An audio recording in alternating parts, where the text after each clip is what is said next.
Boa tarde a todos, sejam bem-vindos.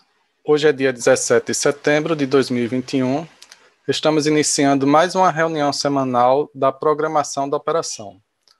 Meu nome é André Negreiros e serei o facilitador da reunião de hoje. Nossa reunião é dividida em 3 blocos. Entre eles, temos um intervalo de 5 minutos. E após cada intervalo, serão respondidas as perguntas enviadas pelo chat. Vamos começar as apresentações do primeiro bloco, onde serão abordadas questões relativas à previsão meteorológica, previsão hidrológica e operação hidráulica. Vamos iniciar a primeira apresentação sobre previsão meteorológica. Passa a palavra para Daniel. Boa tarde a todos. Eu vou compartilhar aqui com vocês a apresentação. Novamente, boa tarde a todos, né? Me chamo Daniel, eu trabalho na PRH, dentro do setor de meteorologia. E eu vou falar para vocês como é que foi o comportamento da atmosfera nessa semana operativa e também para a próxima semana operativa. Deixa eu passar aqui. Espera que não está passando o slide. Só um segundinho.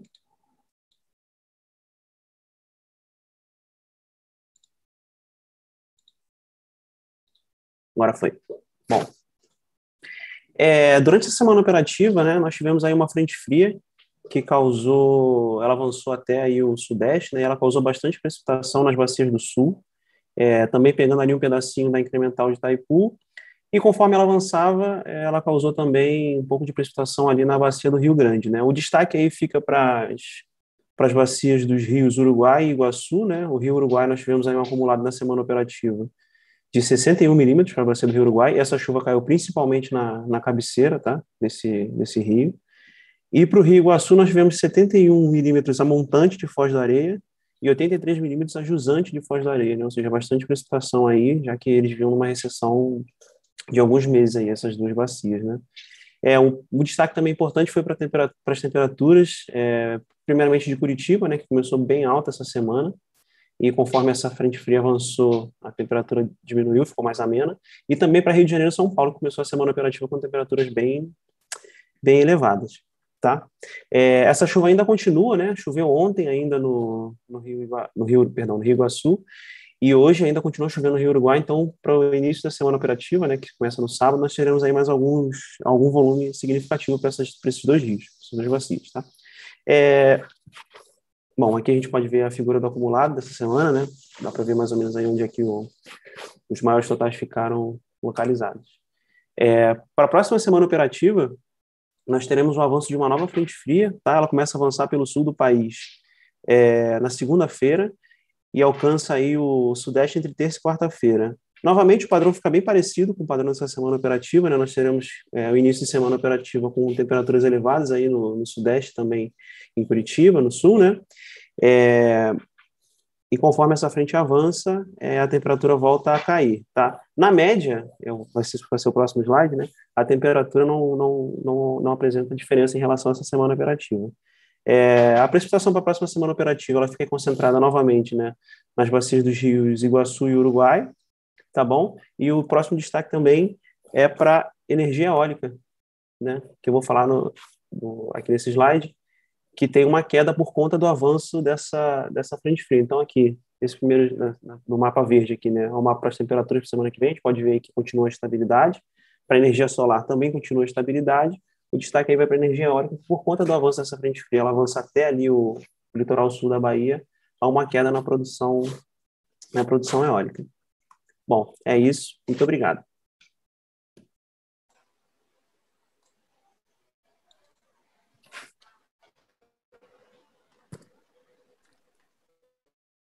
Obrigado, Daniel, pela apresentação. E dando continuidade, convido Milena, que fará a apresentação sobre previsão hidrológica. Milena, a palavra está contigo. Boa tarde, obrigada, André. Vou compartilhar aqui minha tela.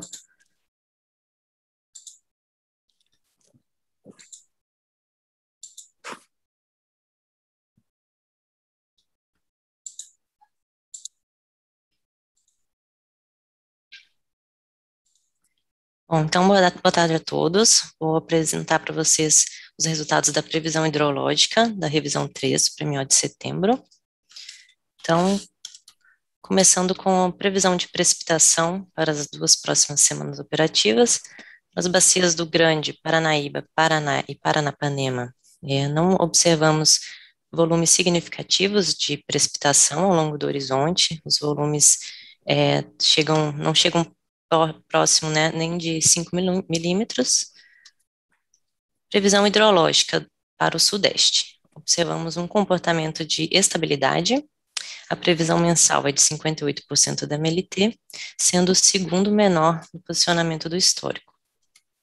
Já para a bacia do Rio Grande, observamos um comportamento de recessão. Previsão mensal de 41% da MLT, sendo o terceiro menor do histórico. Para a bacia do Rio Paranaíba, também observamos um comportamento de recessão das ENAs, previsão mensal de 45% da MLT, sendo o segundo menor do histórico. Para a bacia do Paranapanema, temos ali uma leve elevação das vazões, né, devido àquela precipitação, mas seguido de um comportamento de recessão, ficando com a previsão mensal de 43% da MLT, sendo o 11º menor no posicionamento do histórico.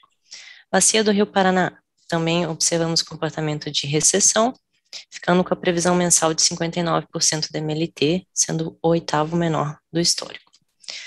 Para as bacias do Sul, Iguaçu e Uruguai, previsão de precipitação. Já temos volumes mais significativos, principalmente no início do horizonte de previsão, ali no Uruguai, no dia 18, previsão por conjunto.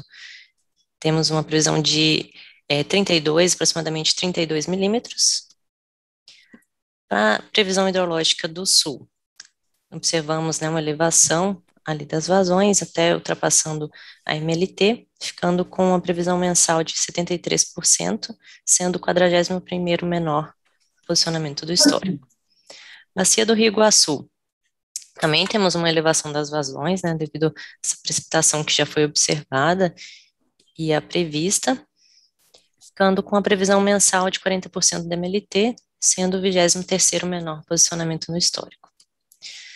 Já para a bacia do Rio Uruguai, observamos uma elevação das vazões ali ultrapassando a MLT, ficando com uma previsão mensal de 95%, sendo o 39º maior posicionamento do histórico. Previsão de precipitação para a bacia do São Francisco e Tocantins. Não observamos volumes significativos ao longo do horizonte de previsão. Desse modo, observamos um comportamento de estabilidade no Nordeste. Aqui é o acompanhamento hidrológico dos postos do Médio São Francisco. Então, observamos ali esse aumento nas vazões dos postos, né, se houve devido ao aumento da defluência de Três Marias. Para a bacia do São Francisco, também temos um comportamento de estabilidade, previsão mensal de 46% da MLT, sendo o 6º menor posicionamento do histórico. Para o norte, temos um comportamento de recessão, previsão mensal de 77% da MLT, sendo o 15º menor do histórico. Bacia do Tocantins, também comportamento de recessão, previsão mensal de 52% da MLT, sendo o 3º menor posicionamento no histórico. Previsão hidrológica semanal de 18/9 a 1º/10. Então, observamos algumas bacias com previsão acima de 120% da MLT, as bacias do Sul, Madeira, algumas bacias do Norte, mas, em geral, a maioria das bacias apresenta previsão abaixo de 80% da MLT. Já a previsão hidrológica mensal de setembro. Para o sistema Sudeste, as previsões do PMO e revisões se mantiveram bem próximas, né, variando ali de 1% a 3%, ficando a REV3 com 58% da MLT, sendo o segundo menor posicionamento no histórico. Nordeste, PMO, REV1, REV2, 46% da MLT, e na REV3, 47% da MLT, ficando como o 6º menor do histórico. Já o Sul tem uma variação maior, principalmente ali da REV1 para a REV2, de 54% para 76% da MLT, e na REV3 ficando com 73% da MLT, sendo o 41º menor. O Norte as previsões ficaram 73 no PMO, 74 REV1 e 77 REV2 e REV3, ficando na REV3 como o 15º menor posicionamento do histórico. Previsão hidrológica mensal de setembro e outubro para o subsistema Sudeste. Observamos que as revisões vêm bem próximas, né, com os limites de 34%, 66% e 119%, variando. O Sul, houve uma variação, como a gente observou, um pouco maior, com os limites entre 20%, 87% e 266%. Nordeste, as previsões já bem próximas, com os limites de 17%, 48% e 108%, e o Norte variando de 44%, 78% e 141%. Aqui a evolução dos armazenamentos, né, observamos a redução dos armazenamentos, Sudeste com 18,2%, Sul 26,4%, Nordeste 45,1% e o Norte 65,2%. Já para alguns aproveitamentos, observamos ali Nova Ponte, Emborcação e Itumiara, próximos de 10% de EAR, Furnas com 14,4%, Serra da Mesa 23,8%, Três Marias 38,4%. Então, obrigada a todos pela atenção e devolvo a palavra para você, André. Obrigada. Obrigado, Milena, pela apresentação. Passo agora a palavra para Camila, que fará a apresentação sobre operação hidráulica. Camila, é contigo.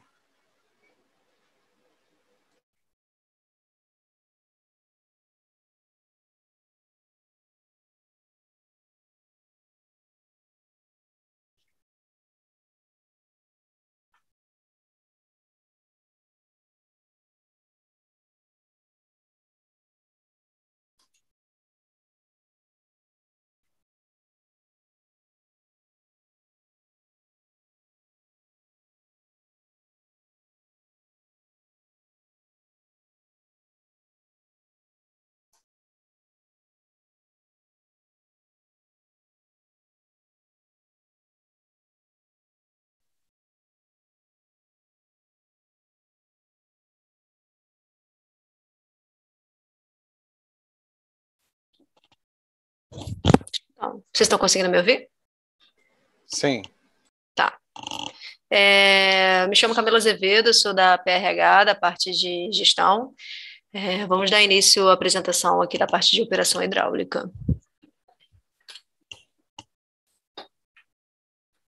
Esse slide, ele mostra as salas de crise e de acompanhamento que estão atuantes no momento, né, que são as salas de crise da bacia do Rio Tocantins, a de São Francisco, a do Rio Paranapanema, a sala de crise da região sul, a sala de crise da bacia do Paraná e os grupos de acompanhamento e da operação do Paraíba do Sul.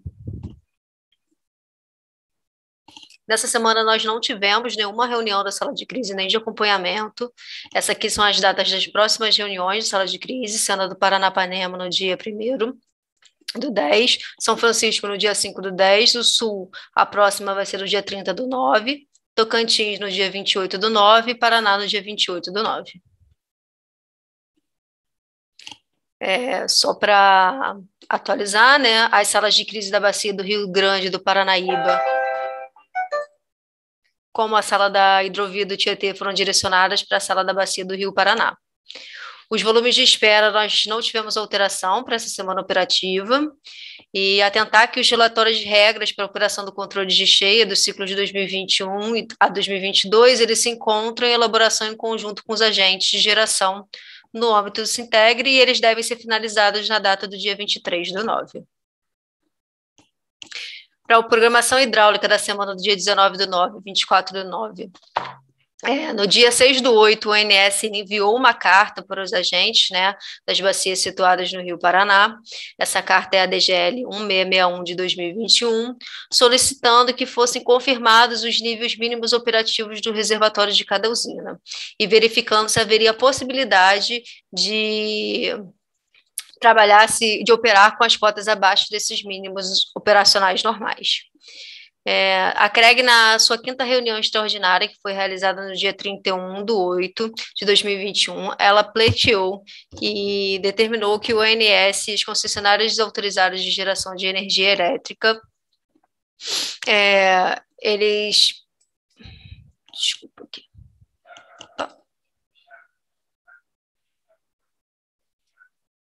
Operem os reservatórios até o limite físico de exploração energética mediante a flexibilização operativa, que estabeleçam níveis mínimos de armazenamento e que sejam resguardados os usos prioritários da água.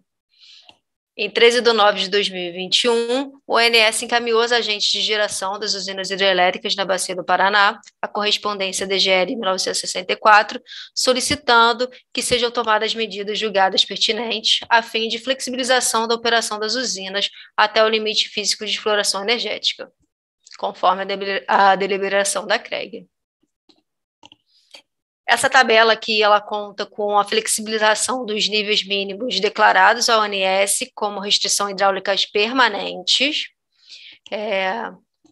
atentando que para o reservatório de Euclides da Cunha e Mascarenhas de Moraes, como são reservatórios para captação da água, eles tiveram o seu uso resguardado, né, pela CREG, então eles não vão ter flexibilização do seu nível mínimo operativo, e os reservatórios da STT, eles estão em tratativas com o Departamento Hidroviário de São Paulo para a formalização do cancelamento dessas restrições de nível.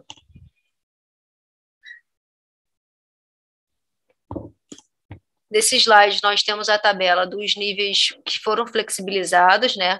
Foz do Rio Claro, o reservatório de Foz do Rio Claro, ele passou de um nível mínimo operativo de 354 para 35350. Funil Grande, nós estamos aguardando a manifestação do agente, ele seria do nível operativo de 807,80 para 807,70. Corumbá 4, nós já temos o FSARH 2198, levando o nível flexibilizado para 836. Corumbá 3, a flexibilização foi de 768 para 76750.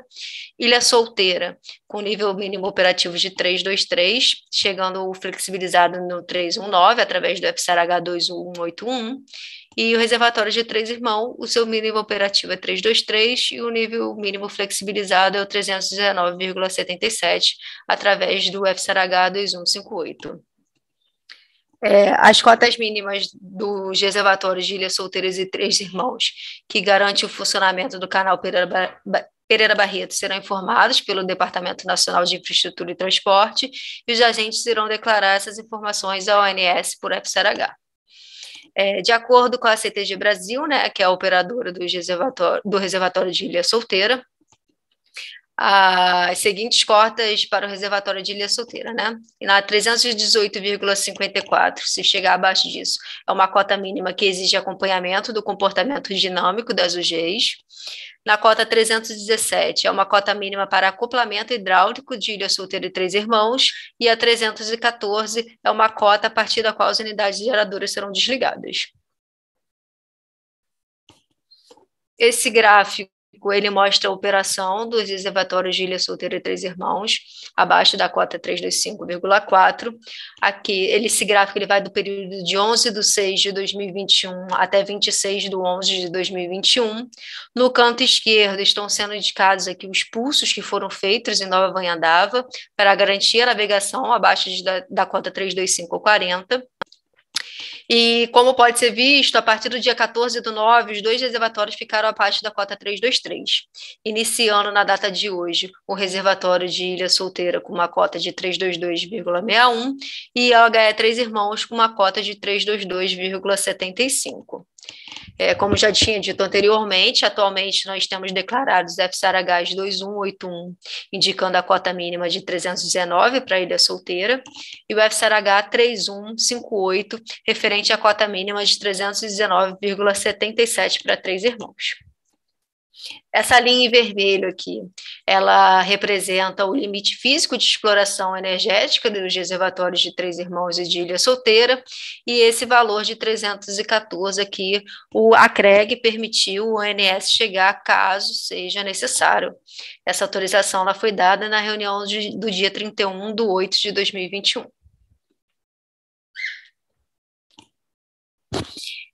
Esse slide ele mostra a defluência, né, na operação dos reservatórios de Jupiá e Porto Primavera. No início de agosto, a gente estava operando com 2.900 em Porto Primavera e 2.300 em Jupiá. Teve uma necessidade de elevação dessa defluência no final de agosto para atendimento à carga, que são esses picos. Esses dentes aqui, eles são a modulação que acontece no final de semana. E como pode ser visto, atualmente, nós temos FSARH declarado para Porto Primavera com uma defluência mínima de 3.900 e Jupiá com 3.700. O ONS ele está respeitando essa defluência mínima para os dois reservatórios. Para a próxima semana, continuará com essa defluência e caso seja necessário, haverá um aumento da defluência para atendimento ao eletroenergético. André, devolvo minha palavra para você. Obrigado, Camila.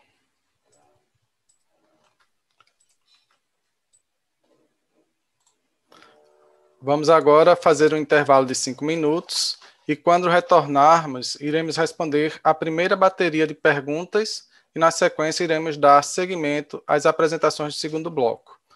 Até já. Boa tarde mais uma vez. Estamos de volta com a reunião semanal da programação da operação. Tá? As questões que forem encaminhadas vão ser respondidas no próximo bloco, que serão relativas às apresentações que serão realizadas também nesse bloco. Tá? Agora vamos dar prosseguimento, né? E serão abordadas questões relativas à previsão de carga para a programação diária e acompanhamento diário semanal, previsão de carga para o PMO, resultados do PMO e intervenções energéticas relevantes. Para a primeira apresentação sobre previsão de carga para a programação diária e acompanhamento diário semanal, passa a palavra para a CAN. Obrigado, André. Boa tarde. Boa tarde a todos. Vou começar a compartilhar a tela aqui. Só um minutinho. Bom, eu acredito que vocês já estejam vendo a minha apresentação. Começando primeiramente com o subsistema Sudeste, né? O que a gente pode destacar aqui é que a gente vinha de uma sexta, sábado, domingo, de uma carga mais baixa que as semanas anteriores ao feriado de 7 de setembro, né? Então, tinha uma grande expectativa de uma carga vir mais baixa na segunda-feira, e que foi corroborada por uma temperatura mais amena também prevista para o subsistema. Bom, o que a gente fez foi uma previsão mais baixa, que foi pego de surpresa, porque a carga veio muito mais alta do que estava previsto. Aí fomos corrigindo ao longo da semana, mas esse grande desvio aqui foi causado principalmente por essa expectativa de uma carga mais baixa na segunda-feira. Com isso, os resultados da previsão do PDP ficaram em 83% dos desvios abaixo de 3%, com um MAP de 1,84%, contra o pré-carga decente que ficou com 3,10%. Assim, foi um resultado bom para a previsão diária, porém o pré-carga não conseguiu responder muito bem por causa dessa carga que veio mais alta, apesar das temperaturas mais amenas para o começo da semana ali de São Paulo. Para o subsistema Sul, a gente estava com a mesma expectativa de uma carga mais baixa, devido ao domingo ter vindo mais baixo do que a gente tinha previsto já, de um domingo baixo. A carga subiu muito no Rio Grande do Sul, e por isso que ela veio tão mais alta aqui na segunda-feira, que a gente ajustou ela na terça-feira, porém a forma da curva não foi de uma terça-feira típica, né? Porque dá para ver aqui que a ponta da noite aqui ficou praticamente no mesmo patamar da ponta das 10, 11 horas da manhã, o que normalmente não acontece. Num dia típico, a ponta da noite é mais alta assim do que a ponta ali antes do almoço. Com isso, a gente teve esse desvio na segunda-feira, por a gente ter acertado na terça-feira, a gente achou que ia haver uma carga mais alta na terça e entrou a frente fria com chuva, e aí essa ponta vindo mais baixa trouxe a carga do dia seguinte também mais baixo, que trouxe o resultado da semana vir um pouco abaixo daí da média que a gente apresenta. O PDP ficou ali com 4,50 de MAP contra quase 5% do prévio carga D100. Para o Nordeste não teve grandes efeitos aí de variação de temperatura, porque é característico já do subsistema não ter grandes variações de temperatura. A carga é mais sensível às chuvas, né? Mas no resultado dessa semana não teve muita variação significativa e o resultado foi muito bom para a semana de previsão do Nordeste, né? Com um MAP de 1,23% contra 1,63% do prévio carga D100. Para o subsistema Norte, aí sim que tem uma grande presença aí de consumidores livres, quase 1/3 da carga é de consumidores livres do subsistema Norte, né? O maior destaque que eu vou ter aqui para apresentar para vocês foi no dia 16, em que teve a chuva lá, principalmente na região de Manaus, que baixou bastante, as pancadas de chuvas baixaram bastante a carga lá daquela região.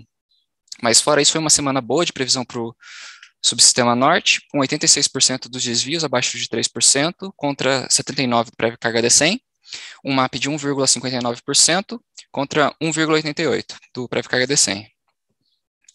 E aí, passando para o SIM, né, consolida todos os subsistemas em uma única carga.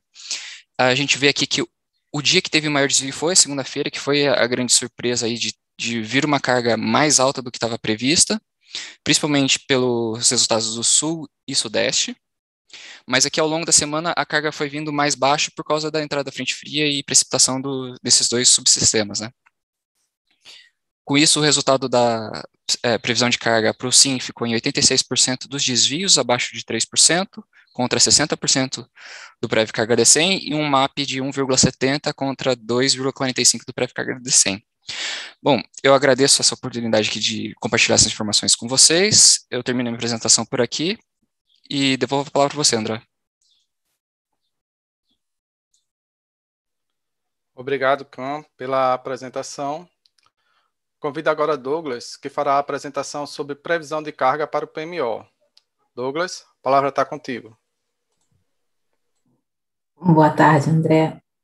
Só chamando a atenção que nós tivemos aí uma mudança de última hora e eu vou fazer a apresentação do acompanhamento semanal, tá bom? Ok, Marcelo. Boa tarde a todos. Estou compartilhando aqui a minha tela.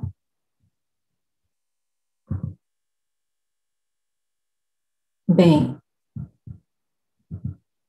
então, dando continuidade, nós passamos a falar do acompanhamento da carga semanal, com base nas previsões que foram consolidadas no último estudo da revisão semanal, que se trata da terceira do PMO de setembro de 2021. Nós temos aqui o subsistema Sudeste Centro-Oeste, graficamente nós temos representadas as 3 primeiras semanas operativas do mês, verificadas com as respectivas taxas de desvio em relação às projeções para cada uma delas. O destaque para a terceira semana operativa, que é a semana corrente, nós estamos com expectativa de fechamento dela de uma carga de 41.513 megawatts médios, com um desvio de 1,7 em relação ao que foi projetado na revisão passada para essa semana. Essa semana ela foi marcada principalmente no Rio de Janeiro, por temperaturas mais elevadas. Em alguns dias as temperaturas foram até superiores àquelas consideradas para a consolidação das previsões de carga para essa semana. Nós tínhamos, no caso do Rio de Janeiro, a máxima prevista em torno dos 37 graus, e nós registramos no dia 14 quase 41 graus. E, além disso, havia também uma sinalização de entrada de frente fria em meados da semana para o final, como a gente vem observando agora, só que no caso do Rio de Janeiro houve a postergação em um dia. Então, nós tivemos mais um dia assim, com temperaturas mais elevadas e isso influenciou positivamente no comportamento da carga. Em termos de premissas econômicas, elas estão sendo mantidas em relação àquelas que nós consideramos na revisão 0 desse mesmo PMO e ao longo das semanas anteriores. Em termos de previsões que foram consolidadas para as semanas à frente, que tratam das semanas 4 e 5, para a semana 4 especificamente, nós temos sinalização em termos de condições meteorológicas de manutenção das temperaturas observadas na semana em curso, é um quadro basicamente de estabilidade. A partir de amanhã, as temperaturas elas começam a elevar, elas seguem assim até o meio da semana, quando se tem nova expectativa de entrada de frente fria, com previsão de declínio das temperaturas.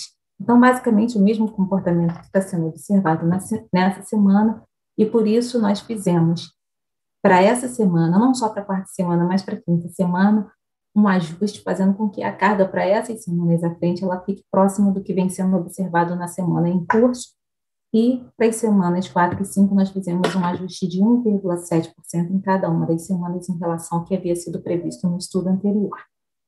Bem, então, com o retrato dessas semanas verificadas e mais a revisão das 2 últimas semanas operativas do mês, hoje nós temos uma sinalização de fechamento do mês de setembro, mostrando para a gente um valor indicando uma taxa de 0,5% apenas em relação ao valor projetado inicialmente para o mês de setembro lá no PMO.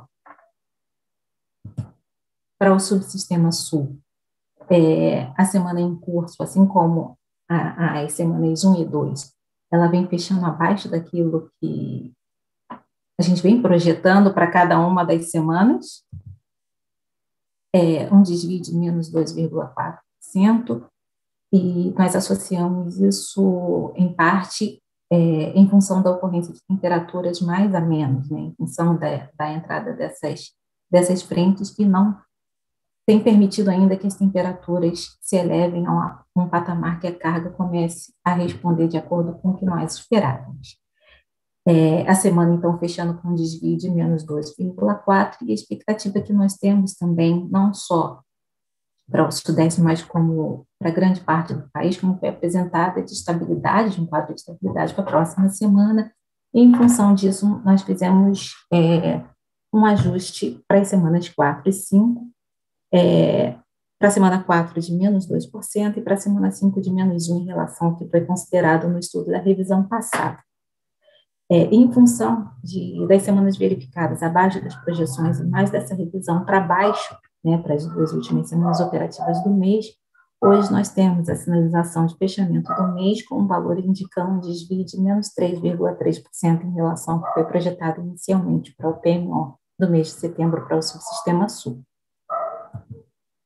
O subsistema Nordeste, que a gente tem a confirmar também com o fechamento dessa semana, da terceira semana operativa do mês, e que a carga, ao longo das semanas, das 3 primeiras semanas operativas do mês, ela vem assumindo um patamar crescente, ela vem verificando acima daquilo que nós estamos projetando em cada um dos estudos. Essa semana está fechando com um desvio de 3%, que a gente tem a destacar ao longo dessas semanas é que as temperaturas, assim como o Lio falou, elas se mantêm em patamares estáveis, justamente o que se é esperado para essa época do ano nas capitais da região Nordeste, mas o que a gente tem observado é que os totais de precipitação eles estão muito baixos. Então, essas capitais elas têm passado por um período de estiagem e isso tem provocado um efeito positivo na carga, tem feito com que a carga cresça, já que esse subsistema é bastante sensível aos efeitos relacionados à precipitação. Em função disso, desses acontecimentos e de condições de estabilidade dessas condições meteorológicas para a próxima semana, nós subimos a projeção em relação ao que havia sido considerado no estudo anterior, na semana 4, em 4,5%, e na semana 5 também, o ajuste ficou em 4,5%. Em função disso, das semanas verificadas e mais da revisão das semanas 4 e 5, hoje nós temos a expectativa de fechamento do mês com um valor indicando um desvio de 3,4% em relação à previsão inicial.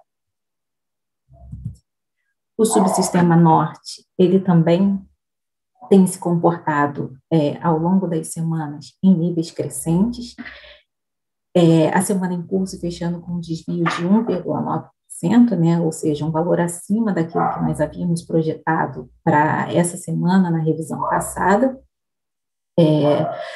As temperaturas, elas estão em patamares elevados, como se é esperado para essa época do ano, mas também marcado pela ocorrência de baixas precipitações, também é o cenário que a gente espera para a próxima semana, né? Temperaturas mais elevadas e totais de precipitação mais baixos.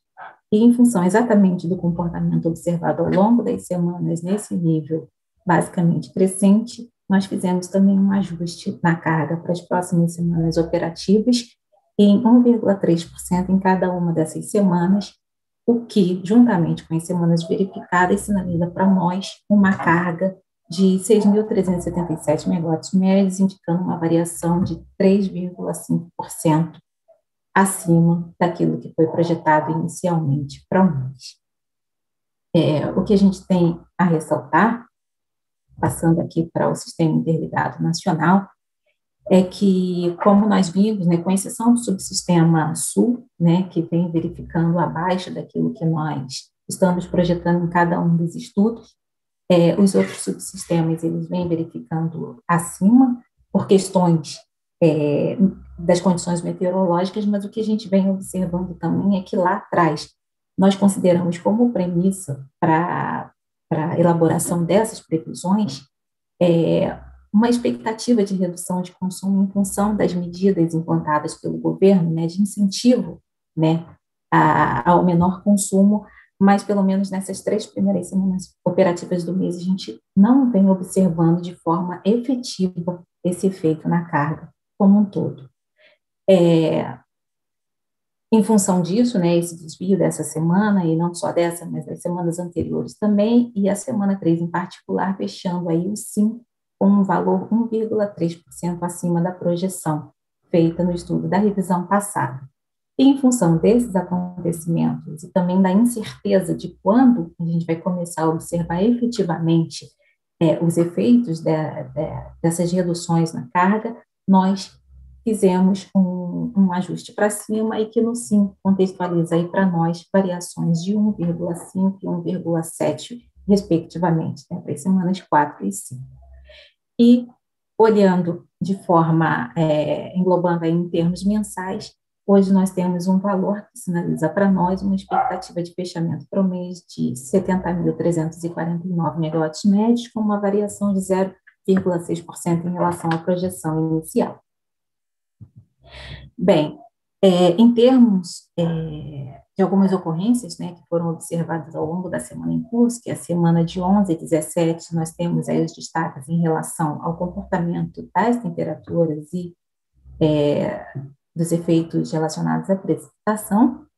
Em termos de premissas que foram adotadas para a consolidação das previsões das próximas semanas, em particular para a semana 4, que é a semana de 18 a 24/9, em termos econômicos, as premissas elas são mantidas e a gente continua com aquela, fazendo as projeções baseadas na progressiva melhora dos setores de comércio e serviço, que foram os setores mais afetados, né, duramente afetados durante a pandemia, e foram os setores que tiveram, que demandaram maior tempo, né, para começar a apresentar sinais de retomada. E a gente associa essa melhora que vem sendo observada nos últimos meses ao avanço da vacinação e à flexibilização de algumas das medidas restritivas em grande parte do país. Adicionalmente a esse fator, nós temos aí ainda um comportamento da indústria em patamares elevados, embora, né, algumas coisas já venham acontecendo, como a escassez de insumo, que foi agravada recentemente, até por problemas de logísticas e dos mercados internacionais e também do aumento da energia elétrica. Em termos de sinalizações meteorológicas, como eu citei para vocês anteriormente, a expectativa que nós temos para grande parte do país, né, quase todas as regiões do país, é de um cenário de estabilidade em relação ao comportamento observado ao longo da semana em curso, com destaque aí para os subsistemas, o Sudeste com ocorrência de temperaturas em patamares mais elevados, né, com expectativa de redução das temperaturas só do meio para o final de semana. O Sul, ele segue com temperaturas em níveis mais amenos, as capitais do Norte e Nordeste com temperaturas mais elevadas, mas também com esse destaque para os baixos totais de precipitação. Bem, essas eram as informações baseadas na terceira revisão semanal que nós tínhamos a trazer em relação ao acompanhamento semanal da carga. Eu agradeço a atenção de todos e devolvo a palavra a você, André. Muito obrigada e boa tarde. Obrigado, Marcela, pela apresentação. Passo agora a palavra para Giuliano, que fará a apresentação sobre os resultados do PMO e logo em seguida também fará a apresentação sobre intervenções energéticas relevantes. Giuliano, a palavra está contigo. Boa tarde, André, obrigado. Boa tarde a todos aí que nos assistem aí nessa sexta-feira à tarde. Espero que vocês estejam vendo, a apresentação está na tela. Então, vamos conversar um pouquinho aí sobre os principais resultados dessa revisão 3 do PMO de setembro de 2021, nesta semana operativa, então, que vai do dia 18 ao dia 24 de setembro.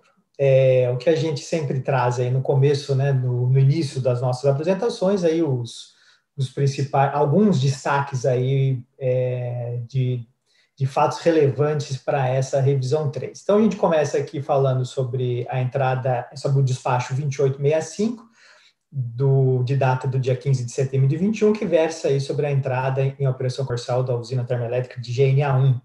Então, a GNA entrou em operação com o início da operação comercial a partir do dia de ontem, 16 de setembro. Mais um destaque, também um outro despacho da ANEEL, dessa feita o despacho 2827, do dia 10 de setembro, que versa aí sobre atualização de CVU da usina termoelétrica de Cuiabá, no período de 1º de outubro de 21 a 31 de março de 22. Outro despacho da ANEEL, 2828, também no dia 10, também atualização do CVU, agora da usina termoelétrica de Uruguaiana, nos valores que vocês veem aqui, e vai ficar para vocês conferirem algum dado posteriormente aqui. Despacho 2767, também despacho da ANEEL, né, dando conta aí de um CVU excepcional para a usina termoelétrica de Palmeiras e Goiás até 31 de dezembro de 2021, e também um outro despacho da ANEEL, de número 2510, do dia 17 de agosto de 21, que versa aí sobre um item que diz que a CCE deverá proceder ao reajuste mensal do CVU estabelecido nesse despacho, e a CCE, então, fez essa atualização dia de ontem, então, CVU também atualizado de Termo Ceará. Ok? Então, a gente pode ir para os destaques aí dos resultados, falando aí do custo marginal da operação, custo marginal da operação semanal, né, visto pelo Decomp.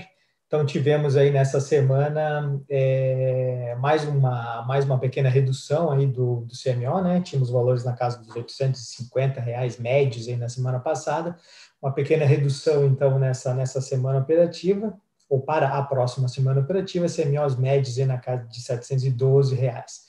Permanecem acoplados aí os subsistemas Norte, Sudeste, Centro-Oeste e Sul, e o subsistema Nordeste aí desacoplado dos demais subsistemas, especificamente no patamar de carga média, devido ao atingimento dos limites de transmissão desse subsistema para os demais subsistemas do SIM.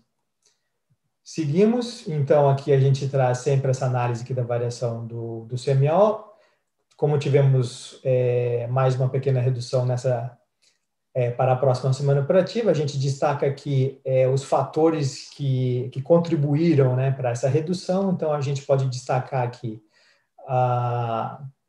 como os principais fatores os níveis de partida para essa revisão, as restrições hidráulicas e a atualização das disponibilidades, que contribuíram para essa redução aí no CMO semanal.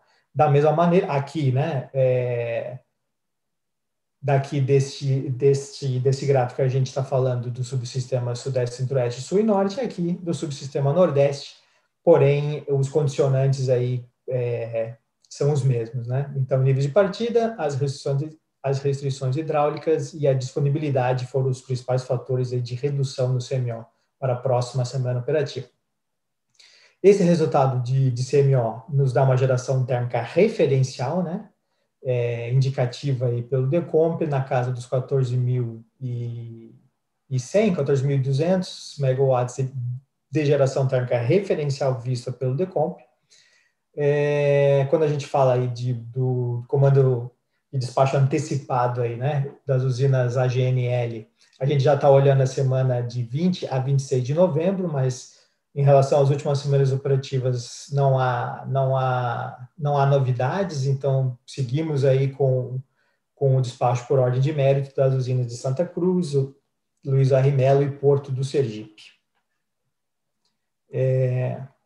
Então, agora falando um pouquinho sobre os valores de energia armazenada, a gente vê, então, com relação ao subsistema Sudeste e Centro-Oeste, a gente tem, conforme a gente viu ali, né, os níveis de partida mais elevados do que o esperado, então a gente parte de um ponto um pouquinho mais alto, partindo aí de 19,4 em termos de energia armazenada deste sistema equivalente, né, desse subsistema equivalente, uma projeção da gente chegar no final do mês na casa dos 17,1, e quando a gente olha aí outubro, a tendência de redução, né, dessa energia armazenada, aí, onde o valor esperado fica na casa dos 12,8%.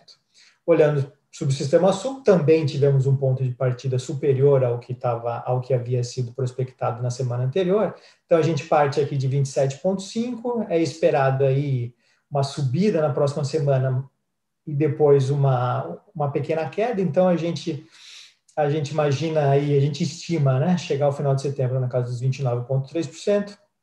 E quando a gente abre ainda a árvore aí de possibilidades, né, para outubro, a gente vê aí uma dispersão bastante grande, também característica desse subsistema, onde o valor esperado, então, na casa dos 33,7%. Subsistema Nordeste, aí há um maior acoplamento, né, com os valores esperados para essa semana operativa. Então, o ponto de partida aqui em 44%, uma excursão aí de redução, chegando até 40,3% no final de setembro, e quando a gente olha outubro, aí o valor esperado na casa dos 31,6%.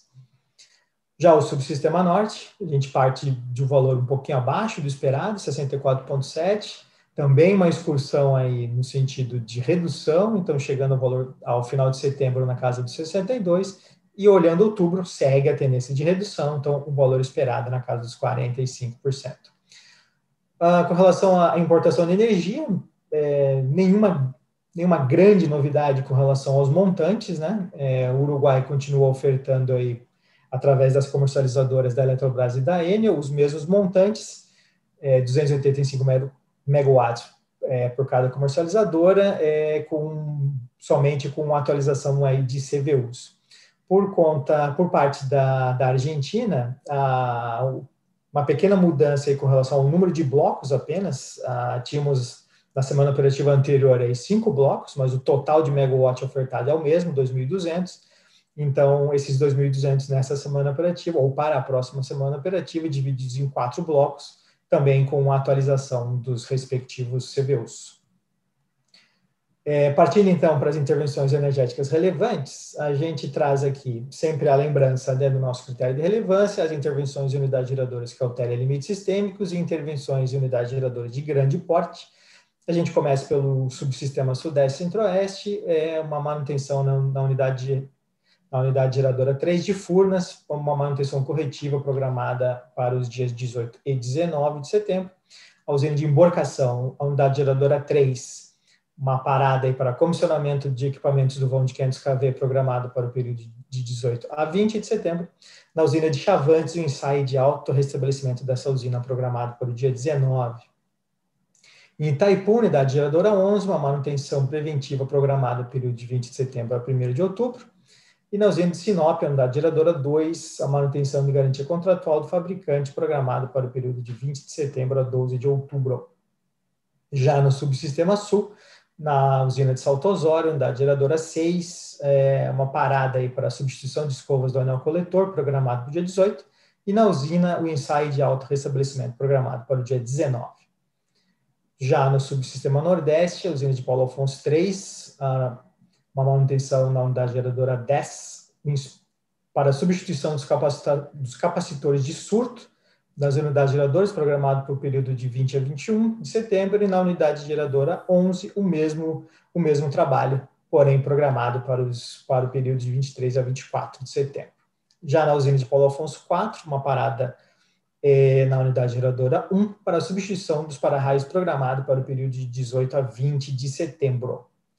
Já indo para o subsistema norte, a usina termoelétrica de Mauá 3, uma parada aí na unidade geradora 1, para manutenção corretiva, programada também no período do dia 18 e dia 19, né, sábado e domingo.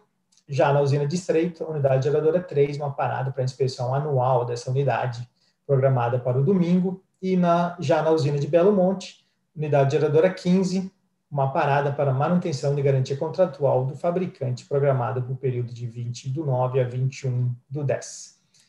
Era isso, então, André.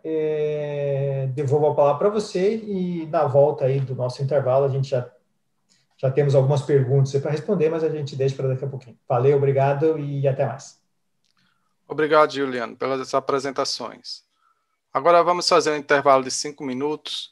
Quando retornarmos, iremos responder a segunda bateria de perguntas e, em sequência, daremos seguimento à apresentação do terceiro bloco. Até já. Boa tarde mais uma vez. Estamos de volta com a reunião semanal da programação da operação. Antes de iniciar as apresentações do terceiro bloco, vamos responder as perguntas recebidas pelo chat. Tá. A primeira pergunta vai para Fausto. Tá? Tivemos 3 perguntas similares, né? A primeira foi de Tainá Rodrigues de Sá, da Simpo Energia, Gabriel Apoena de Oliveira, da Electra Energy, e Gabriel Rogato, da Casa dos Ventos. Então, a pergunta é a seguinte. Prezados, boa tarde. Gostaria de tirar uma dúvida com relação à carga prevista para o restante do mês na RV3.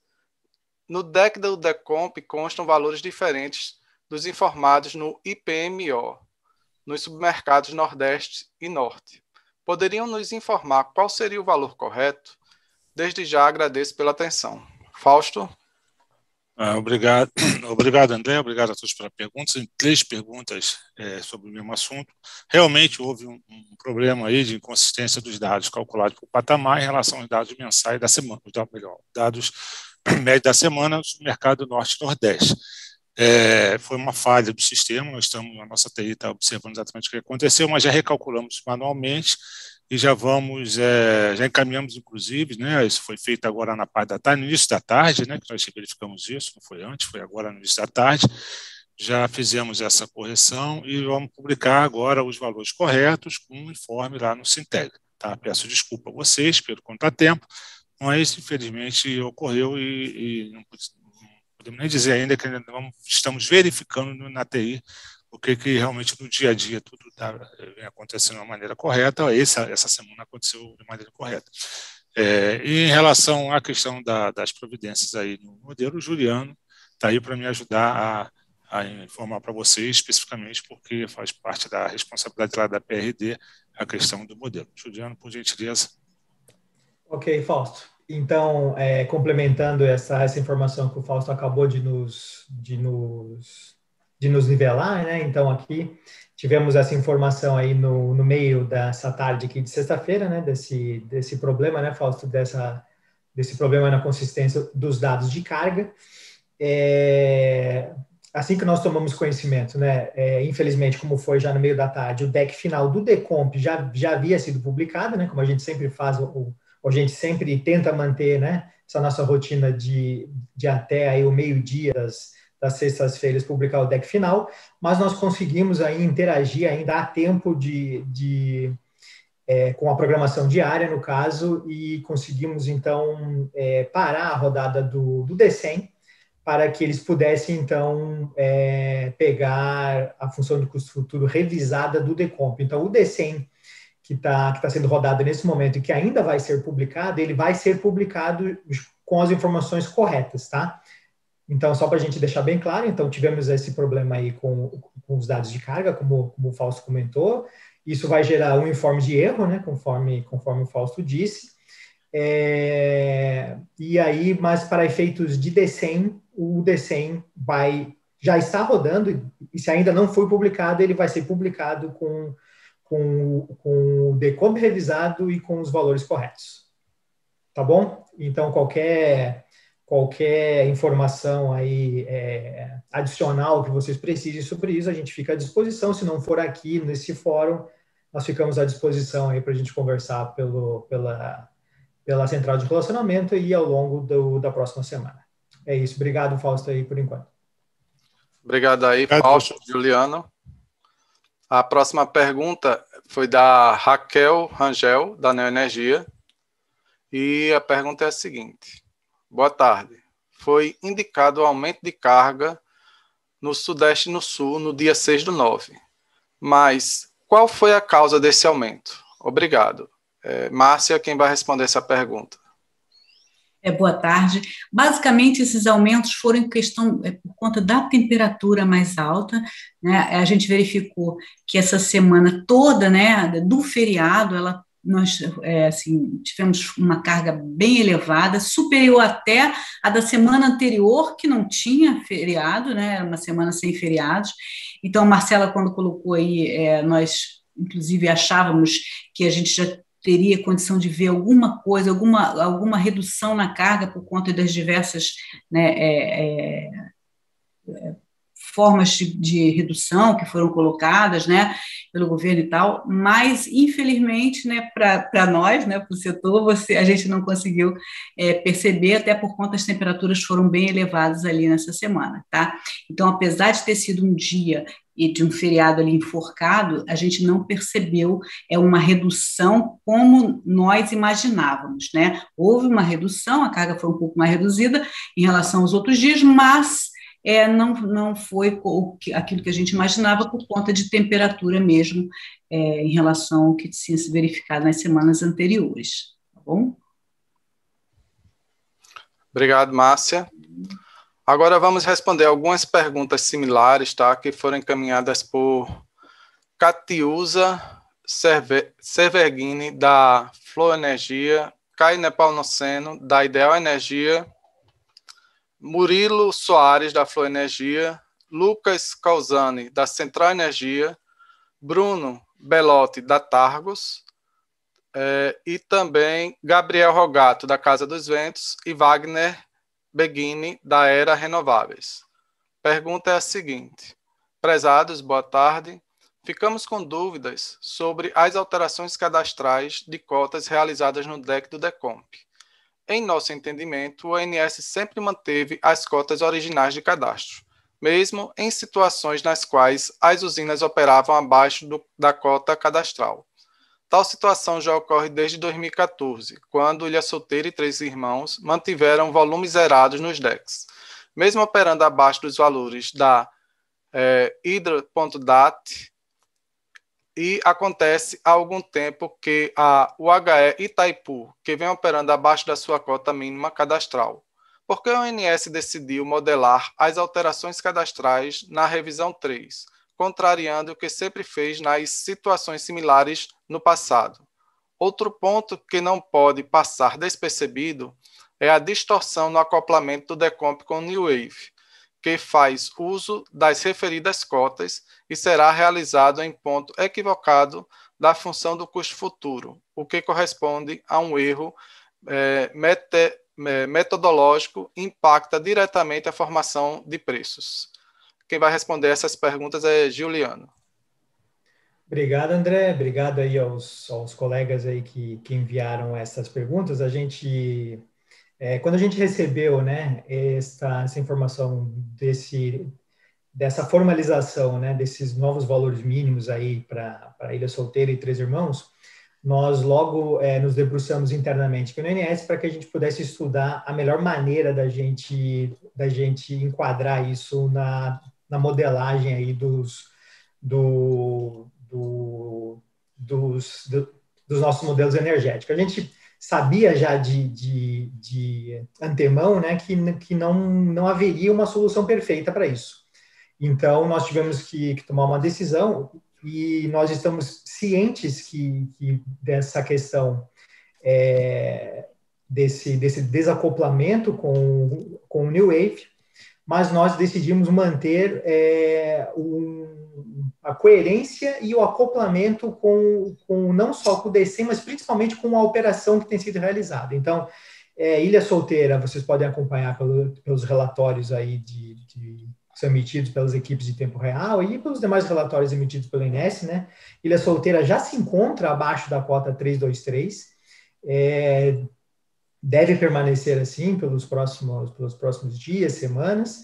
Então, a gente teve que fazer uma escolha, e a nossa escolha nesse momento foi por tentar realmente manter os modelos o mais próximo possível, os mais próximos possíveis da operação que tem sido realizada. Por isso, essa decisão da gente representar no Decompass, como o DECEM também está representando, buscando a aproximação com a operação. Do que foi citado, que no passado isso não foi feito dessa forma, a gente sempre lembra, né, que nós buscamos a evolução contínua.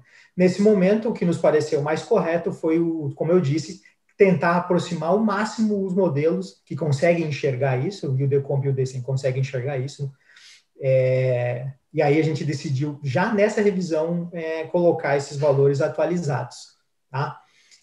De formas, então, que a gente continue aí a nossa busca pela aproximação dos modelos à operação que efetivamente tem sido realizada.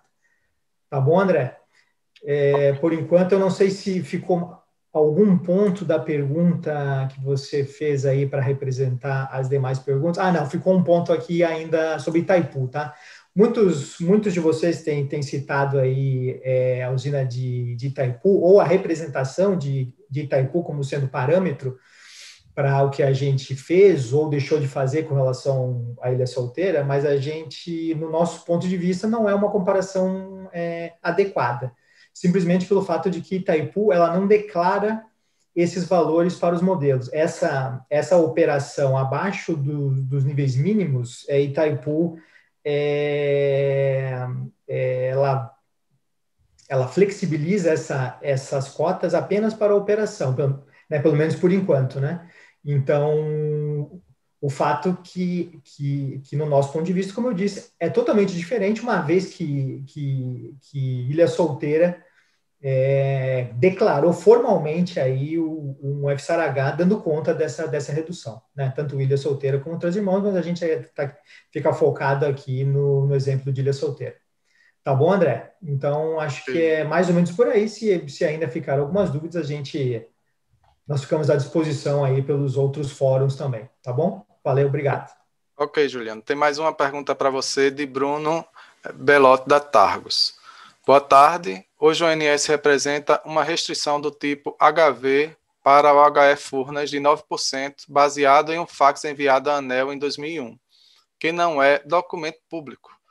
Entretanto, essa semana foi dada publicidade à carta CTA-ONS-DGL 1964/2021, na qual o agente Furnas afirma que a cota mínima de operação da OHF Furnas é 750 metros, o equivalente a 0% do volume útil.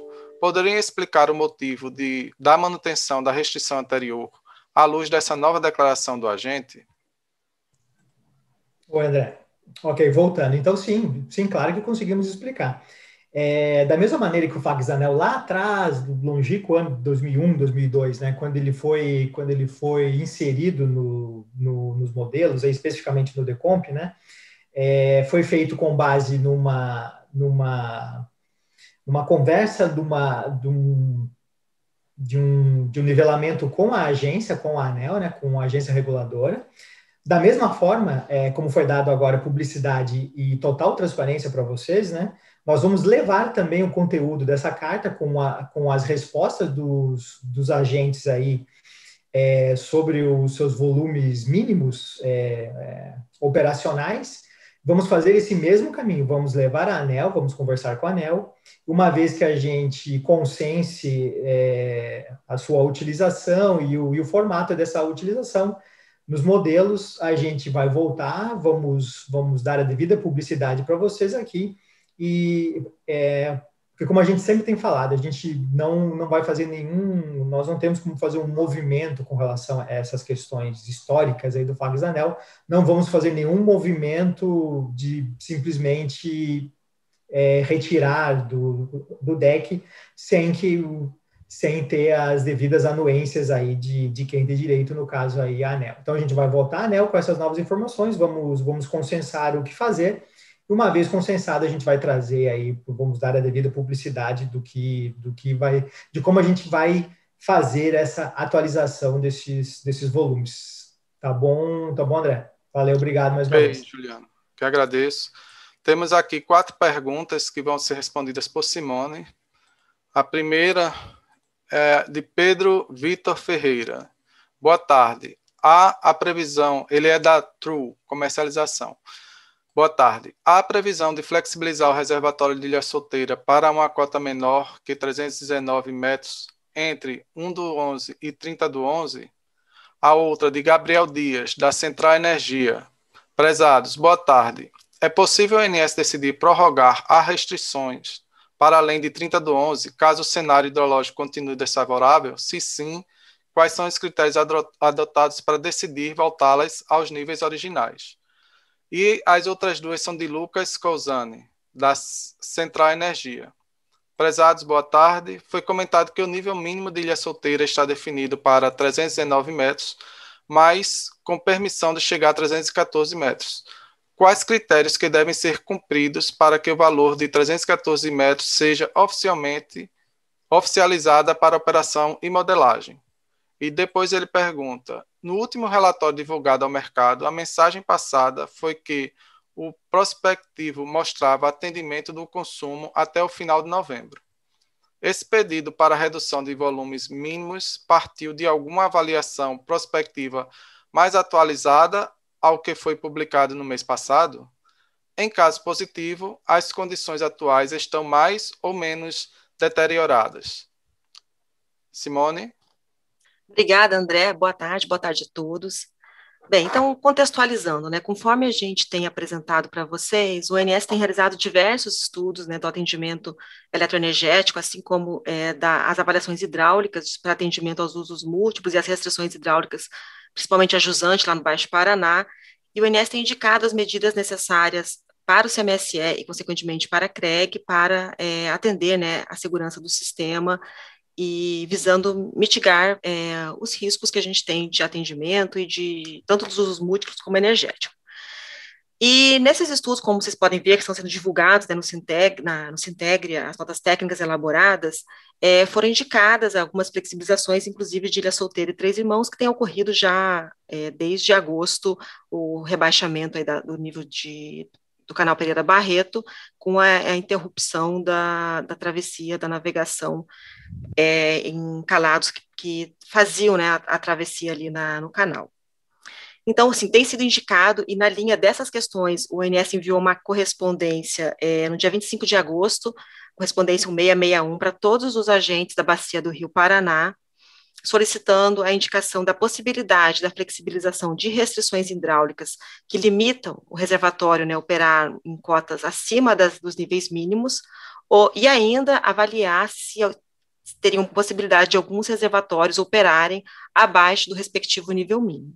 Então, todos os agentes de geração responderam essas correspondências com as possibilidades.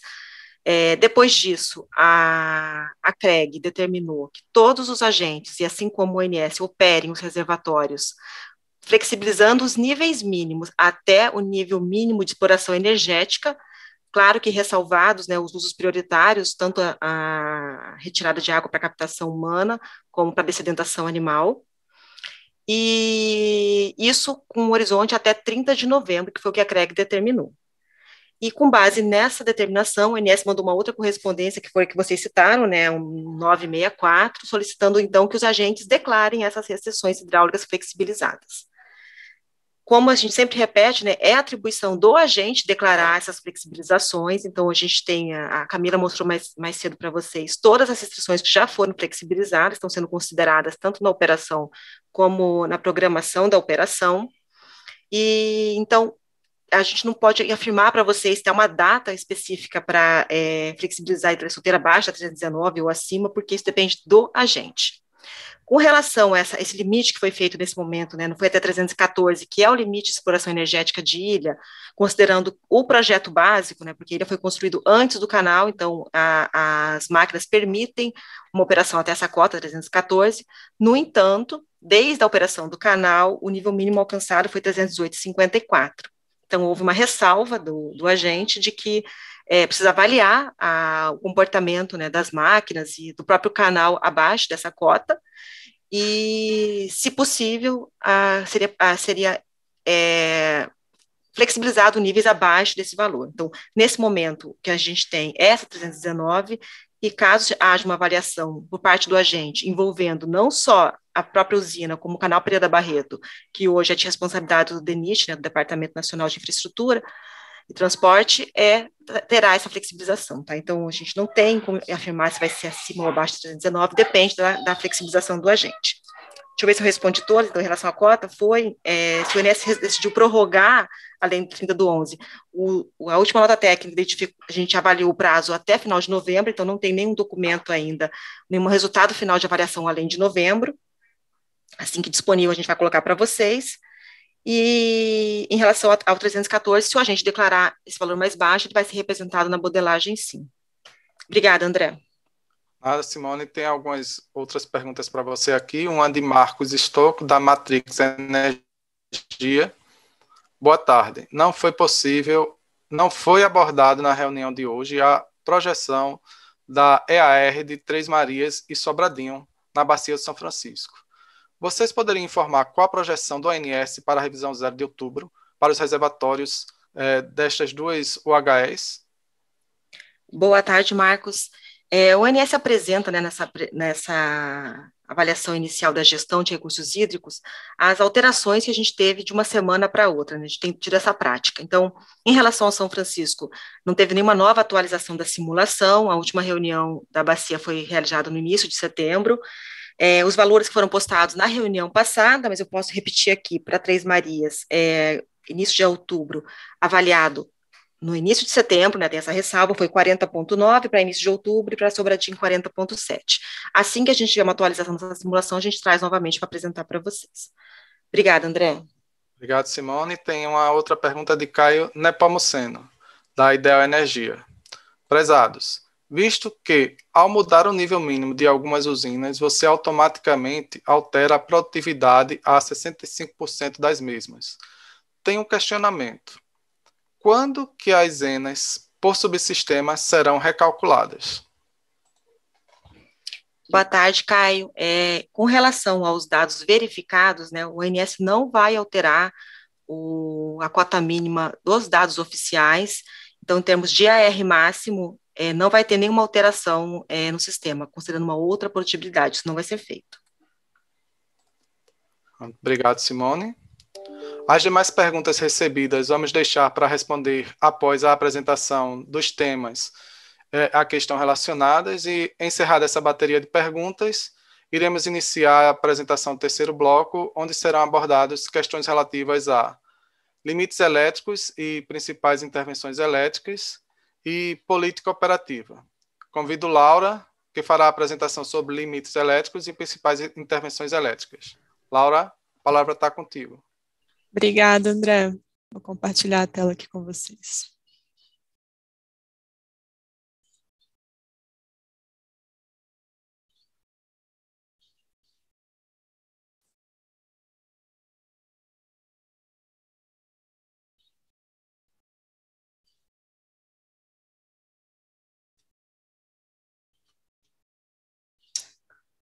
Bom, pessoal, boa tarde a todos. A gente vai falar aí sobre os limites elétricos com impactos na programação e as principais intervenções com restrições eletroenergéticas. Começando pela área norte e nordeste, a gente tem o desligamento do transformador 1 de 500 para 345 kV da subestação de Samambaia, mais os disjuntores de alta tensão. O desligamento será das 6h50 às 16h50 dos dias 18 e 19, sábado e domingo. O objetivo é a realização de manutenções preventivas dentro das atividades mínimas de manutenção. E para que o sistema suporte dinamicamente as contingências com falha de disjuntor no setor de 500 kV de Samambaia, é recomendado adotar as seguintes restrições: fluxo nordeste-sudeste menor que 4.900 MW e fluxo na norte-sul menor que 2.200 MW. Ainda na área norte-nordeste, temos o desligamento da linha de 500 kV Parnaíba 3, Tianguá 2, das 7h30 às 17 horas de domingo. O objetivo é a realização de regulagem nos contatos da seccionadora da linha e substituição da fase reserva pela fase B no reator da linha. E para que o sistema suporte as contingências de linha de 500 kV da interligação norte-nordeste, recomenda-se manter o fluxo nordeste para o norte menor que 4.600 MW e a exportação total do nordeste menor que 9.000 MW. Temos também o desligamento da barra 1 da subestação de Sobradinho, 500 kV, das 7h40 do dia 22/9, quarta-feira, às 6 horas do dia 24/9, sexta-feira, com o objetivo de substituição dos para-raios de 500 kV da barra 1 nas 3 fases, e para que o sistema suporte contingências com falha de disjuntor no setor de 500 kV de Sobradinho, é recomendado a gente manter uma exportação do Nordeste menor que 9.200 MW e a unidade geradora 3 e 4 de Sobradinho igual a 0. Temos também o disjuntor L1 da subestação de P102, 500 kV, das 8 horas do dia 22/9 às 17 horas do dia 23/9, quinta-feira, com o objetivo de substituir as câmaras de extinção de arco do disjuntor L1 da subestação de P102, e para que o sistema suporte contingências com falha de disjuntor no setor de 500 kV de P102, recomenda-se programar e manter a exportação Nordeste menor que 9.200 MW. Na área 440 kV de São Paulo, temos o desligamento da linha de 440 kV Taquarussu-Capivara, das 2h30 às 4h30 do dia 18/9, sábado, e das 5 às 7 horas do dia 20/9, que é uma segunda-feira. O objetivo é a desconexão e, posteriormente, a conexão dos circuitos de corrente e tensão do relé de proteção 21, referente ao BEI da linha para a subestação de Taquarussu, na subestação de Capivara. E para que o sistema suporte as contingências consideradas na rede 440 kV, recomenda-se respeitar as seguintes restrições, que seria manter a usina de Ilha Solteira menor que 2.300 MW, o somatório da usina de Três Irmãos de Jupiá 440 kV menor que 1.300 MW, Porto Primavera menor ou igual a 830 MW, a usina de Taquarussu menor que 80 MW, e a usina de Capivara menor ou igual a 100 MW. Na área do 500 kV do Sudeste, temos o desligamento da barra 2, de 500 kV da subestação de Nova Ponte, das 7 às 17 do dia 19, domingo, com o objetivo de realização de manutenção preventiva de 3 anos, atendendo aos requisitos mínimos de manutenção. E para garantir a segurança e confiabilidade do sistema, recomenda-se manter o recebimento Sudeste Centro-Oeste menor ou igual a 8.000 MW. Na área do elo CC de Itaipu 50 Hz, temos o desligamento da barra B2 de 500 kV da usina de Itaipu 50 Hz, das 7h30 do dia 18, sábado, até as 16h30 do dia 19, domingo, com o objetivo de realização de manutenção preventiva bienal.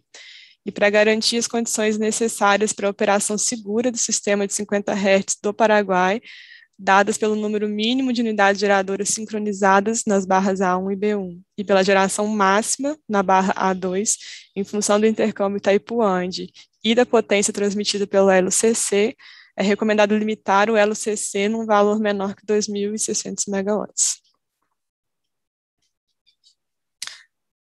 Na área Rio de Janeiro e Espírito Santo, a gente tem um destaque da entrada em operação da usina de GNA, O CEP provisório relativo à entrada em operação dessa usina foi liberado para operação no dia 4 de setembro. Os testes da geração foram concluídos no dia 15 de setembro e a usina foi entregue à operação comercial ontem, dia 16 de setembro. Por fim, na área sul, temos a geração térmica por razão elétrica na usina de Jorge Lacerda, e durante os patamares de carga pesada e média, para que o sistema suporte sem perda de carga as contingências da linha de 525 kV Biguaçu Siderópolis 2, da linha 230 kV Siderópolis 2 Forquilhinha e do transformador 525-230 da subestação de Siderópolis 2, é recomendado manter a usina com uma geração mínima de 70 MW, distribuídas entre as unidades geradoras 3 e 4. É isso, pessoal, esses foram os nossos destaques. Eu volto a palavra agora para o André. Obrigado, Laura, pela apresentação. Passo agora a palavra para Ciro, que fará a apresentação sobre a política operativa. Ciro, a palavra está contigo. Boa tarde, André. Só confirmando, você está me ouvindo? Estou ouvindo bem, Ciro. Pode continuar. Tá ótimo. Então, boa tarde novamente, boa tarde a todos os participantes. Eu só peço, André, que você me confirme a hora que estiver vendo a minha tela. Já estou vendo, pode continuar. Tá ótimo. Então, começando agora, né, a nossa apresentação da política operativa, né, onde a gente faz o balanço dessa última semana, do dia 11 ao dia 9.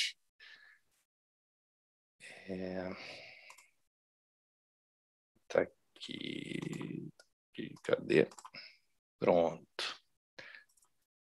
Nesse primeiro slide, então, gente, a gente traz a comparação entre os resultados do DECOMP e do DECEM para essa semana operativa.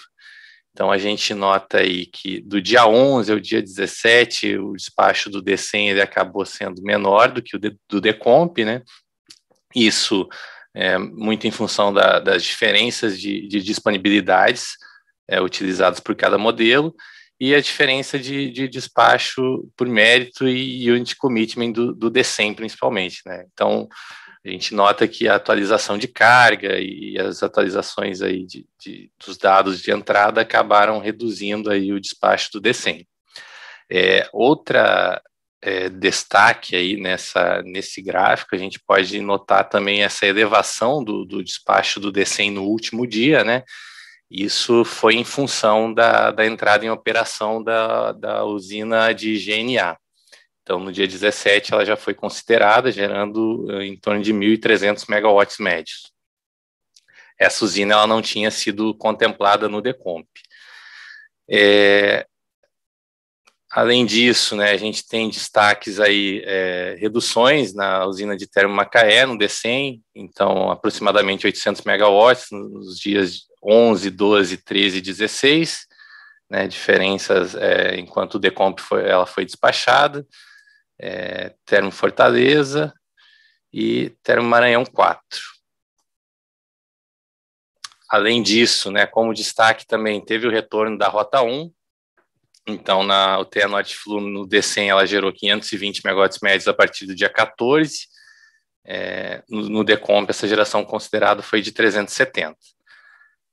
Esses foram os maiores destaques aqui que a gente pode mostrar nesse gráfico, né? Qualquer dúvida, depois a gente também está aberto a perguntas. Agora a gente faz a comparação, né, dos resultados entre o DECEM e a programação diária, né, por subsistema. Então, nesse primeiro gráfico, a gente traz aí a comparação para o Sudeste e Centro-Oeste.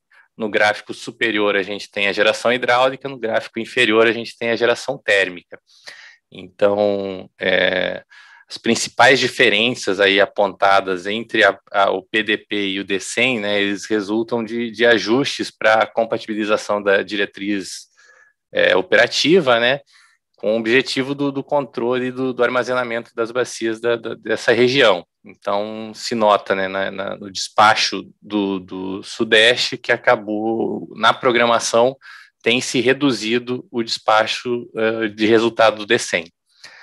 Em contrapartida, né, na geração térmica, a gente nota uma elevação, né, e então isso é devido ao despacho de garantia energética, né, e aqui nesses dias a gente nota que foram ou em função dos testes de GNA1 ou até pelo próprio despacho dela.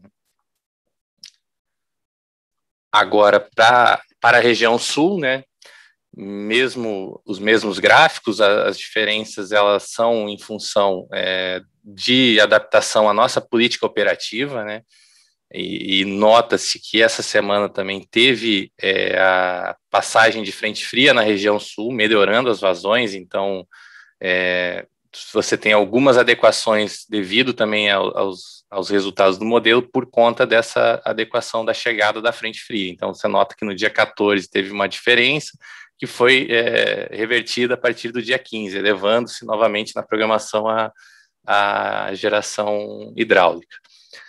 Com relação às térmicas, da mesma maneira, né, atendimento à política operativa, a gente nota aí um despacho na programação bastante elevado, né, acima do modelo, né.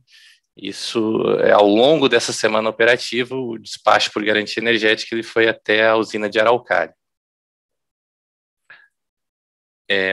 Para a região Nordeste, né, a gente tem aqui os desvios entre DECEM e a programação, né, nas hidráulicas, elas são ajustes na programação para uma otimização dos intercâmbios de energia dessa região com as demais regiões, e isso depende muito, né, do modelo de eólica que vem sendo feito e das restrições elétricas que acabam ocorrendo dia a dia, né.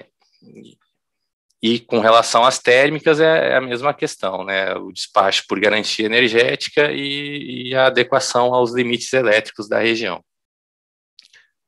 Acaba que na programação a gente acaba, às vezes, reduzindo até alguns dias a hidráulica, dependendo da capacidade das eólicas e das térmicas, e, de maneira geral, as térmicas despachadas também por garantia energética acima do modelo. Na região norte, né, então, sem grandes destaques, a diferença elas foram principalmente devido aos limites de transmissão, né, e ajustes de Unit Commitment hidráulico para compatibilização à política operativa, melhor utilização desses recursos, e as diferenças nas térmicas, da mesma maneira, para atendimento à política operativa, são os despachos por garantia energética feitos na programação. Agora a gente apresenta aí a parte de intercâmbio internacional, né, o que foi programado para essa semana. Em azul a gente tem a importação da Argentina, em laranja a importação do Uruguai. Durante todos os dias dessa semana operativa tivemos programação de importação, montantes aí da Argentina acima de 1.000 megawatts e do Uruguai em torno de 500 megawatts.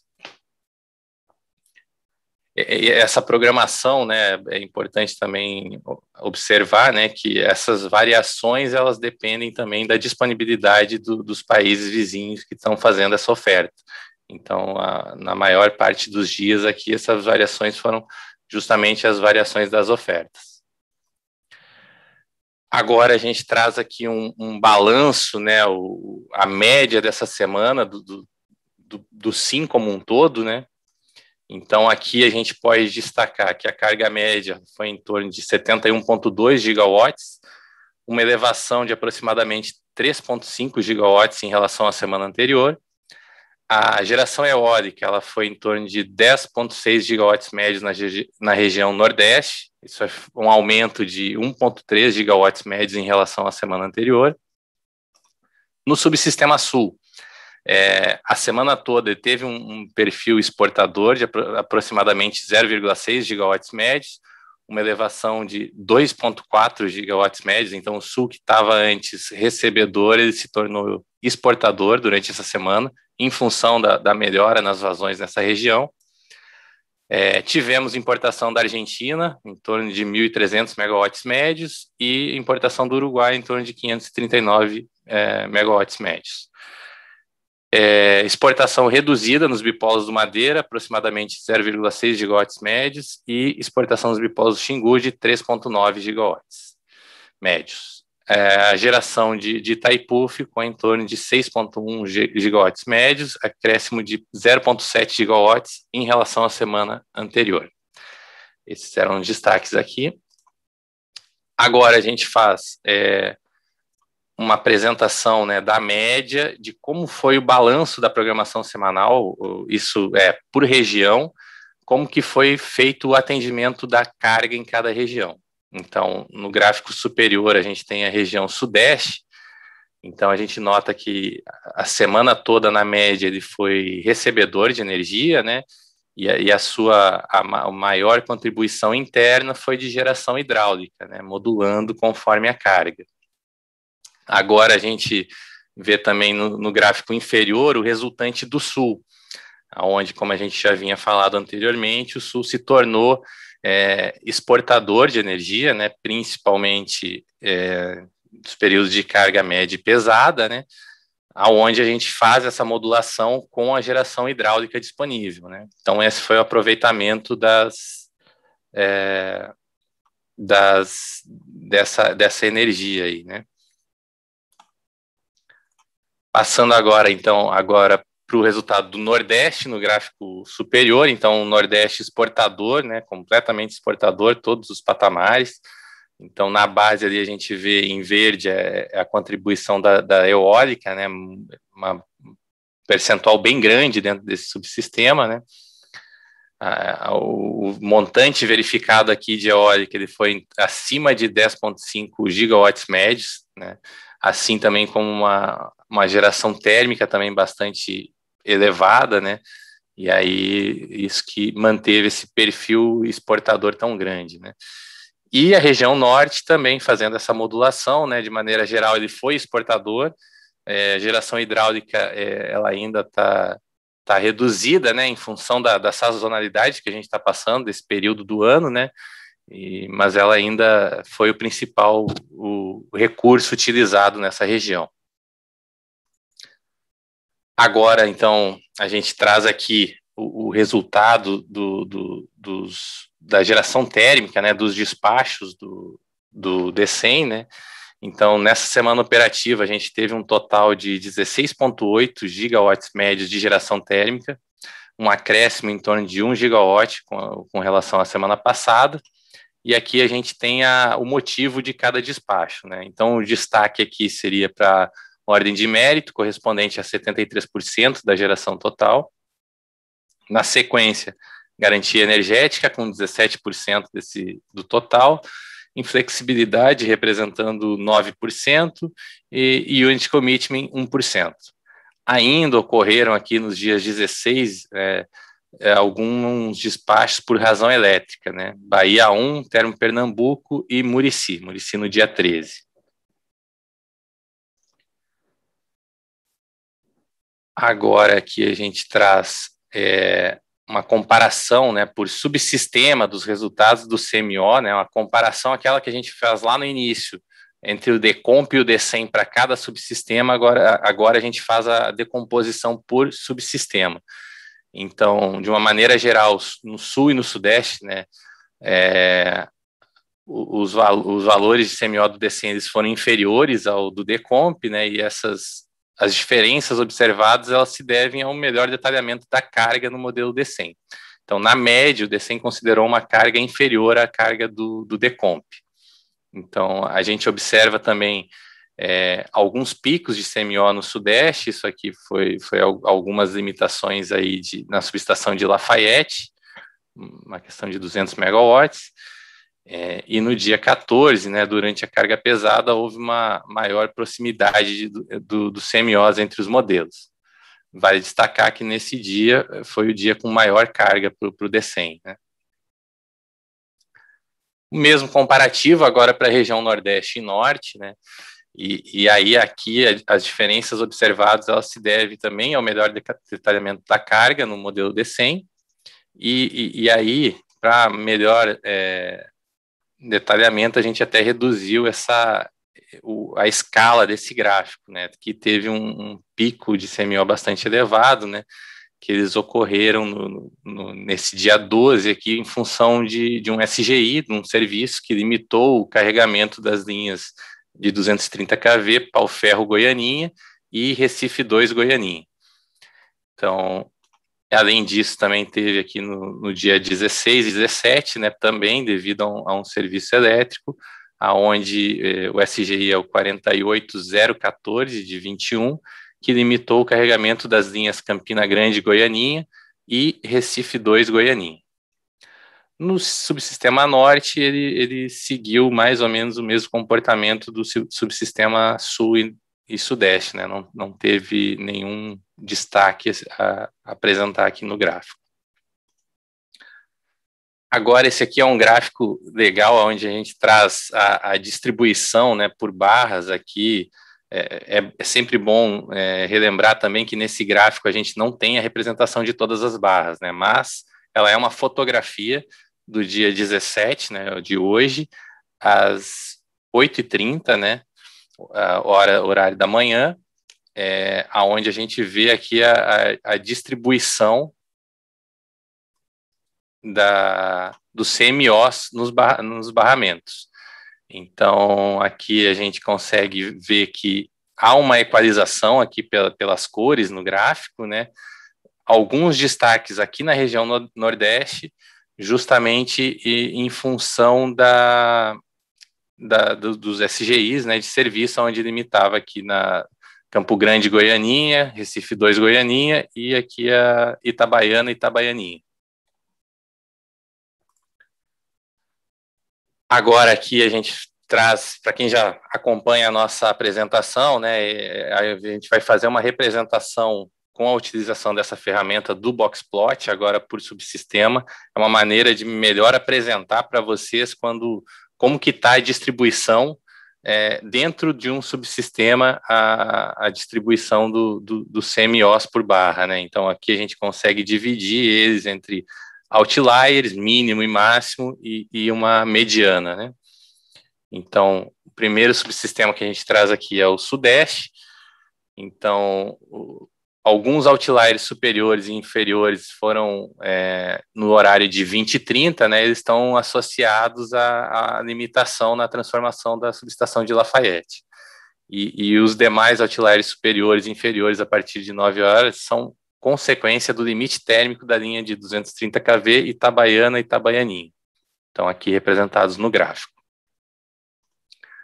Para a região sul, também não apresentam uma dispersão tão significativa, né? Os resultados eles acabam acompanhando a carga, e alguns outliers que a gente tem das 13 até as 20, de forma mais acentuada às 14, 14h30, são consequência de limitação de carregamento da linha Salto Osório e Foz do Chopin. Para a região Nordeste, então, já apresenta alguma dispersão, né? E assim, os outliers superiores e inferiores a partir das 8 horas são consequência da limitação térmica da linha Itabaiana e Itabaianinha. Os CMOs nulos ao longo do dia são devidos ao limite de escoamento do conjunto eólico Campo Largo. E, por fim, os outliers, né, superiores e inferiores do horário de 8h30 são consequência daquele SGI 48014 de 21, que limita o fluxo de potência ativa das linhas Campo Grande 2, Goianinha, e Recife 2, Goianinha, circuito 1 e circuito 2. Para a região norte aqui, né, então a gente tem a dispersão, elas são consequências ali, outliers superiores e inferiores a partir das 8 horas da manhã são consequência do limite de carregamento dos circuitos de 500 kV Tucuru e Xingu, e os CMOs ali em torno de R$120 ocorrem entre 2h30 e 5h30, foram decorrentes do SGI 45106, que limitava a geração da UTE Mauá em 463 megawatts. Agora, a gente faz, nesse gráfico, né, a gente apresenta os últimos 12 meses, né, de cada subsistema. Então, começando aí pelo Sudeste, a gente nota que nos últimos meses, né, a geração hidráulica ela se manteve reduzida, né, a geração hidráulica aqui representada em azul, né, e a carga em preto. Então, se nota que nos últimos 12 meses esse subsistema ele foi recebedor de energia, as modulações principalmente, né, feitas com a geração hídrica, né, e ainda aqui a gente pode notar, né, no final aqui, a partir de 2 a 3 meses até agora, né, a gente nota que vem sendo mais reduzida ainda a geração hidráulica desse subsistema, né. E também a elevação da térmica, né, conforme já vem sendo a nossa política operativa. Agora, para a região sul, né, a gente traz aqui também o mesmo gráfico. A gente pode notar, né, como é bastante volátil, né, as vazões aqui do sul. Então, a gente nota que ocorrem vazões altas em janeiro aqui, como foi no início desse ano, também ocorreram vazões altas aqui no mês de julho. Então, de uma maneira geral, né, ele ainda é recebedor, né, mas em alguns momentos do ano o Sul conseguiu exportar energia, né. E aí, agora, já mais próximo, agora em setembro, a gente já nota novamente essa recuperação do cenário hidrológico. A pequena recuperação do Sul, a gente já volta a fazer esse aproveitamento total e alocar essa energia na região Sudeste. O balanço, então, para a região Nordeste, então a gente verifica aí que desde maio, né, a gente tem uma elevação significativa da geração eólica, esse aumento, e também um aumento gradativo aqui da geração térmica, né, isso já em atendimento às políticas operativas que a gente vem utilizando, né, e aí faz com que esse subsistema ele tenha um perfil exportador, né, quando do fechamento do balanço do SIM. Por fim, a região norte, né, e aí sim a gente nota a sazonalidade, né, do período seco e do período úmido aqui, né, então o norte é o ano inteiro exportador de energia, né, e ele sempre acompanhando a sazonalidade com uma grande presença aí de geração hidráulica. Gente, eu espero ter sido claro, fui o mais breve possível, né, agilizar o nosso tempo. Agradeço a participação de todos e a gente segue aqui à disposição de todos para os questionamentos, né, tanto na reunião quanto pelos nossos, por e-mail, por telefone, a gente está sempre à disposição. Obrigado a todos aí, devolvo a palavra agora para você, André. Ciro, obrigado pela apresentação. Agora faremos um intervalo de 5 minutos e quando retornarmos, responderemos a última bateria de perguntas. Até lá. Boa tarde mais uma vez. Estamos de volta com a reunião semanal da programação da operação para respondermos a última bateria de perguntas recebida pelo chat.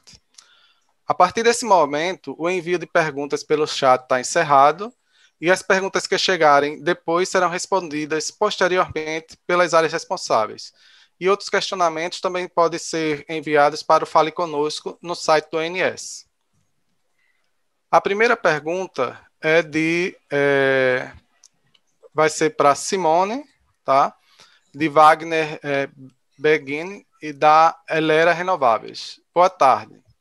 Haverá compatibilização dos relatórios de acompanhamento da operação ou os resultados da programação e da operação no que se refere a armazenamento em alguns reservatórios e, consequentemente, a energia armazenada por submercado ficarão incoerentes? Obrigado.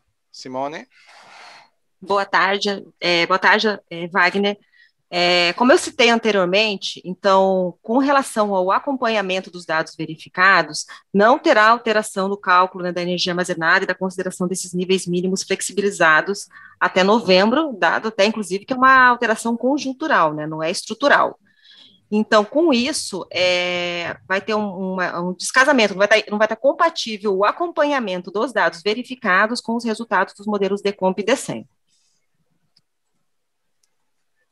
Ok, Simone, obrigado. A próxima pergunta é de Celso Trombeta, da Raizen. Prezados, visto que ao mudar o nível mínimo de algumas usinas, você automaticamente altera a produtividade a 65% das mesmas. As ENAs por subsistema serão recalculadas, as novas MLTs serão publicadas antes do PMO, o processo de previsão de vazões do IPDO já foram compatibilizados. Para os próximos meses será feita a atualização do HIDRE no New Wave para compatibilizar as cotas mínimas com o DECOMP. Simone? Então, novamente, a flexibilização que teve da cota mínima desses reservatórios, não só a Ilha, Três Irmãos, Corumbá 3 e 4 até o momento, elas são flexibilizações conjunturais, não são estruturais. Então, elas não vão impactar em alteração de MLT, da energia armazenada máxima do sistema, que é considerada, né, para fins de acompanhamento no IPDO, no RDH, não vai ter essa alteração.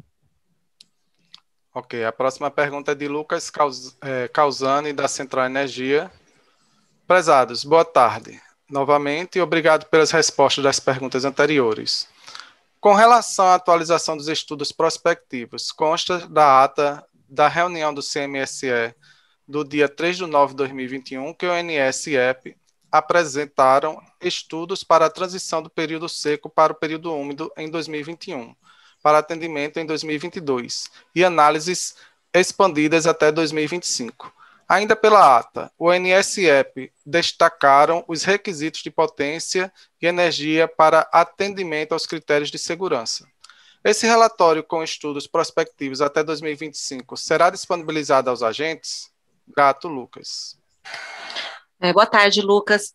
Este estudo está sendo coordenado pelo Ministério com a participação do ONS e da EPE. Então, não tem informações neste momento se o resultado final será apresentado, visto que ele está sendo coordenado pelo Ministério. Obrigado, Simone. Próxima pergunta vai para Lília. Essa pergunta é de Luciano Sunano, do Santander. Prezados, boa tarde. A previsão versus realizado do Madeira para essa semana apresentou bastante diferença. Poderia explicar o motivo? Obrigado. Lília? Obrigada, André. Obrigado, Luiz, pela pergunta.